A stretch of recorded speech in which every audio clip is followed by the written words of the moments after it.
Hello guys.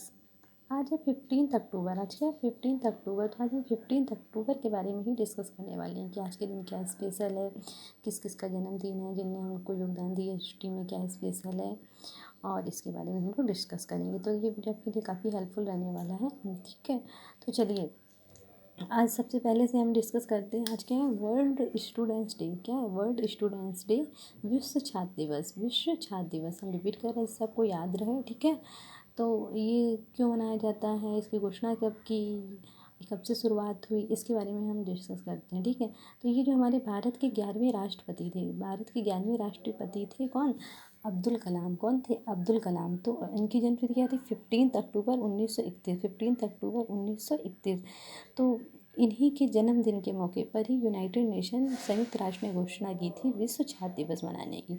इन्हीं के जन्मदिन पे की थी, क्योंकि देखो ये हमारे राष्ट्रपति तो थे ही, उसके साथ साथ में ये क्या थे हमारे, ये क्या थे, एक प्रोफेसर थे, और ये क्या थे, ये एक साइंटिस्ट थे। हाँ, ये साइंटिस्ट थे, प्रोफेसर थे, और ये एक लेखक भी थे। तो इन्हीं के जन्मदिन के उपलक्ष्य में यूनाइटेड नेशन ने घोषणा की कि किसकी, विश्व छात्र दिवस मनाने की। ठीक है, और 15 अक्टूबर 1931 को ही इनका जन्म हुआ। कहाँ पे हुआ था ये तो पता ही आपको, रामेश्वरम में हुआ था, जो कि तमिलनाडु में है। ठीक है, और इनकी मृत्यु कब हुई, 27 जुलाई 2015 में। 27 जुलाई 2015 में कहाँ पे हुई थी, शिलोंग में। शिलोंग में, जो कि मेघालय में है। ठीक है, और इसकी शुरुआत कब से हुई, यूनाइटेड नेशन ने घोषणा की, इसकी शुरुआत कब से हुई विश्व छात्र दिवस मनाने की, 15 अक्टूबर 2010 से। इन्हीं के जन्मदिन होता है ना 15 अक्टूबर को, वो 2010 से। और जैसे कि हमने बताया कि ये एक प्रोफेसर, साइंटिस्ट और प्रेसिडेंट के अलावा ये क्या थे, एक लेखक थे। तो लेखक थे तो इसकी वजह, तो इनकी कई सारी बुक्स भी हैं। कई बुक्स हैं और रचनाएँ भी हैं। तो इनकी कुछ बुक्स हम जान लेते हैं कौन सी, जैसे कि इनकी बुक्स हुई, जैसे a vision for the new millennium. ठीक है, और माई जर्नी, और इग्नाइटेड माइंड्स, और the power within India. ये इनकी अनपब्लिश है, the power within India. ठीक है, और इनकी ऑटोबायोग्राफी तो सभी लोग जानते ही होंगे। ठीक है, कौन सी है इनकी autobiography, wings of fire. Wings of fire. और इनका इसरो में और डीआरडीओ में भी काफ़ी योगदान है। ठीक है, और इनको कई अवार्ड मिले हैं। भारत का सर्वोच्च नागरिक सम्मान कौन सा होता है, भारत रत्न इसको मिला, इनको मिला भारत रत्न मिला किसको, एपीजे अब्दुल कलाम जी को। और इसके पहले इनको पद्म भूषण, पद्म विभूषण से भी सम्मानित किया गया।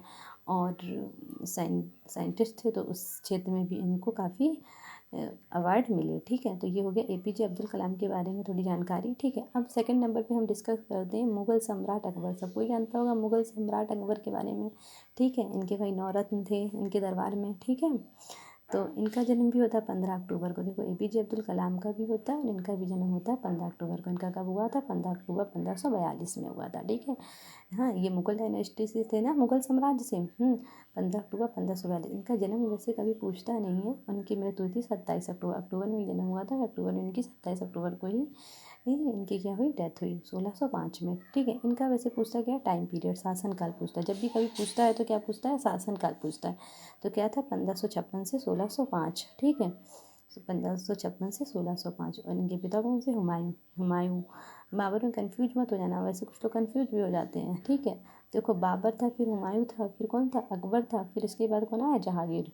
मतलब जहांगीर इसका पुत्र। ठीक है, अकबर का।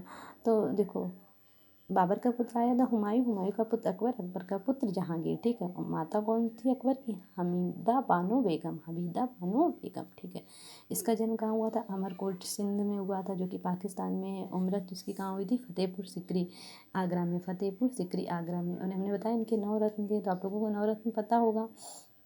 ठीक है, पता हो तो आप लोग कमेंट पे लिखिए। ये चलिए हम बता देते हैं 9 रत्न इनके। ठीक है, एक थे राजा बीरबल। ठीक है, मियाँ तानसेन संगीतक थे, अबुल फजल थे, फैजी थे, और कौन थे, राजा मान सिंह थे, टोडरमल थे, और मुल्ला दो प्याजा थे, फ़कीर अजुद्दीन थे, और अब्दुल रहीम खाने खाना की उपाधि थी ना अब्दुल रहीम की। ये इनके हो गए 9 रत्न। तो इनके ये 9 रत्न थे। ठीक है, अब चलो थर्ड नंबर पे देखिए आज किसका जन्मदिन था भाई, द गॉड फादर। ये नॉवेल है ना, द गॉड फादर, आप लोगों को पता होगा। द गॉड फादर एक नॉवेल है, कौन सा, क्राइम नॉवेल है ये। क्या, क्राइम नॉवेल है ये, कौन सा, the God father crime novel है।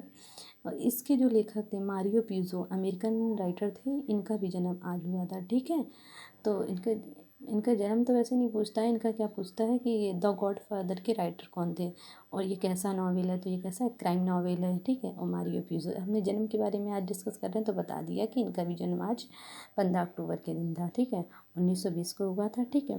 अब और ये जो नावल पब्लिश कब हुआ था, 1969 में पब्लिश कब हुआ था, 1969 में, ओके।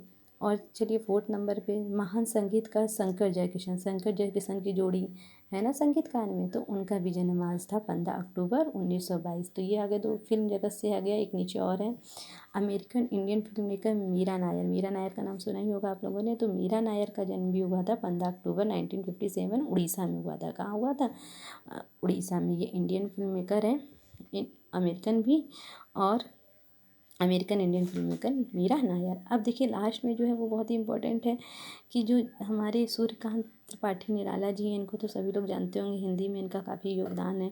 तो इनका भी जन्म हुआ था कब, इनका जन्म नहीं, इनकी मृत्यु हुई थी 15 अक्टूबर 1961। तो 15 अक्टूबर में इनकी मृत्यु, इनका जन्म कब हुआ था, 21 फरवरी 1896 मेदिनीपुर बंगाल में। मेदिनीपुर बंगाल में इनका जन्म हुआ था 21 फरवरी 1896 में, और मृत्यु हुई इनकी 15 अक्टूबर 1961 में इलाहाबाद में। कहाँ हुई, इलाहाबाद में। ये छायावादी युग के कवि, उपन्यासकार, निबंधकार, कहानीकार थे, ठीक है। इनकी बहुत सारी हैं, जैसे परिमल, इनकी बहुत रचनाएँ हैं फेमस, परिमल, जूही की कली, तुलसीदास। तो इनकी काफ़ी रचनाएं, हिंदी में इनका काफ़ी योगदान है।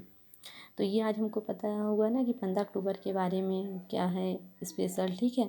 तो इससे आपको काफ़ी हेल्पफुल होगा ये आपको वीडियो, ओके।